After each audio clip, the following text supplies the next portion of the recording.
ആകയാൽ ദൈവമഹത്വത്തിനായി ക്രിസ്തു നിങ്ങളെ സ്വീകരിച്ചതുപോലെ നിങ്ങൾ അന്യോന്യം സ്വീകരിക്കുവിൻ. ദൈവത്തിന്റെ സത്യനിഷ്ഠ വെളിപ്പെടുത്താൻ വേണ്ടി ക്രിസ്തു പരിച്ഛേദിതർക്ക് ശുശ്രൂഷകനായി എന്ന് ഞാൻ നിങ്ങളോട് പറയുന്നു. അങ്ങനെ പിതാക്കന്മാരോട് ചെയ്ത വാഗ്ദാനം സ്ഥിരീകരിക്കപ്പെട്ടു. കൂടാതെ ദൈവകാരുണ്യത്തെക്കുറിച്ച് വിജാതീയർ അവിടുത്തെ പ്രകീർത്തിക്കുന്നതിനിടയാവുകയും ചെയ്തു. ഇങ്ങനെ എഴുതപ്പെട്ടിരിക്കുന്നു: ആകയാൽ വിജാതീയരുടെ ഇടയിൽ ഞാൻ അങ്ങയെ സ്തുതിക്കും, അങ്ങയുടെ നാമത്തിന് കീർത്തനം പാടും. മാത്രമല്ല, വിജാതീയരെ, നിങ്ങൾ അവിടുത്തെ ജനത്തോടൊത്ത് ആനന്ദിക്കുവിനെന്നും പറയപ്പെട്ടിരിക്കുന്നു. സമസ്ത വിജാതീയരെ, കർത്താവിനെ സ്തുതിക്കുവിൻ.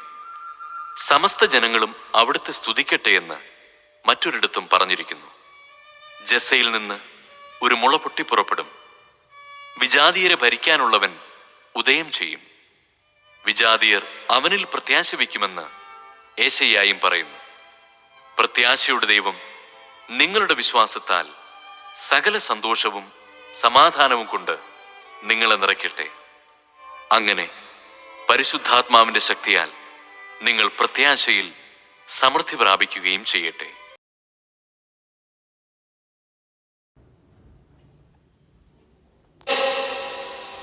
യേശു വീണ്ടും നെടുവേർപ്പെട്ടുകൊണ്ട് ശവകുടീരത്തിങ്കൽ വന്നു. അതൊരു ഗുഹയായിരുന്നു. അതിന്മേൽ ഒരു കല്ലും വെച്ചിരുന്നു. യേശു പറഞ്ഞു, ആ കല്ലെടുത്തു മാറ്റുവിൻ. മരിച്ചയാളുടെ സഹോദരിയായ മർത്ത പറഞ്ഞു, കർത്താവേ, ഇപ്പോൾ ദുർഗന്ധമുണ്ടായിരിക്കും. ഇത് 4-ാം ദിവസമാണ്.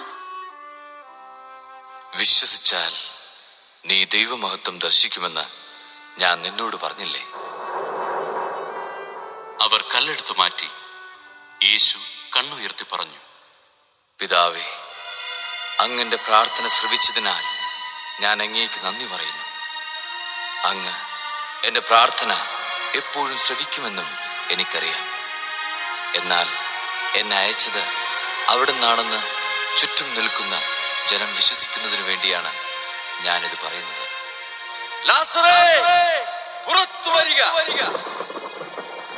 അപ്പോൾ മരിച്ചവൻ പുറത്തു വന്നു.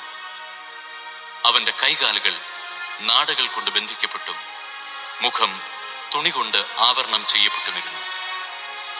യേശു അവരോട് പറഞ്ഞു, അവന്റെ കെട്ടുകൾ അഴിക്കുവിൻ, അവൻ പോകട്ടെ. മറിയത്തിന്റെ അടുക്കൽ വന്നിരുന്ന യഹൂദരിൽ വളരെ പേർ അവൻ പ്രവർത്തിച്ചത് കണ്ട് അവനിൽ വിശ്വസിച്ചു.